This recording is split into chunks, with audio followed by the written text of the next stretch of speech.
Hello, I'm Cherie Blackburn, a member of Maynard Nexen's Employment and Labor Law Practice Group. Over the last 30 years, I've represented employers in all types of lawsuits alleging discrimination, harassment, retaliation under the federal laws. These laws include Title VII of the Civil Rights Act, the Age Discrimination in Employment Act, and the Americans with Disabilities Act. In almost every case, there is a manager or a supervisor who has interacted with the employee or the former employee who is bringing the lawsuit, and there may even be specific allegations about the action that that manager took or failed to take.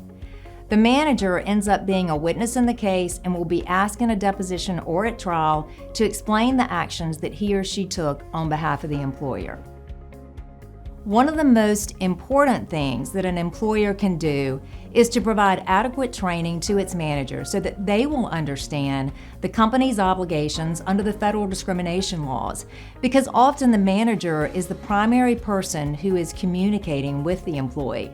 For example, managers need to know how to recognize when an employee has a mental or physical disability that may prevent the employee from performing the essential functions of the job, and they should know how to respond to a request from an employee for a reasonable accommodation based on a disability.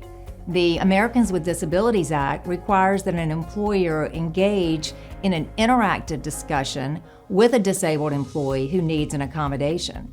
If your managers do not understand that, the communication with the employee can break down at the manager level, increasing the likelihood of legal action and potential liability.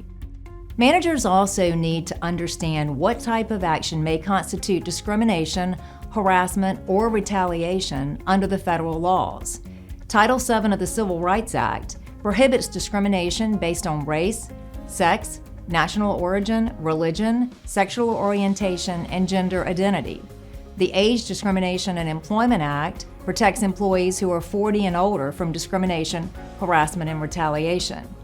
In addition, the Americans with Disabilities Act protects individuals with mental or physical disabilities.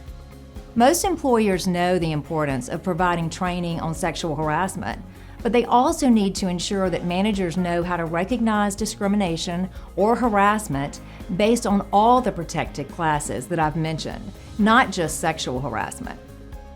Finally, employers want to stress upon managers the proper way to communicate and document performance issues.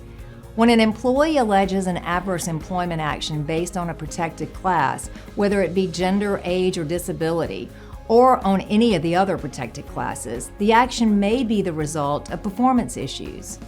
If a manager makes the decision to terminate an employee based on performance, but has not communicated and documented the performance issues with the employee along the way, the employee may be more likely to believe or allege that this adverse employment action was based on a protected class and is discriminatory.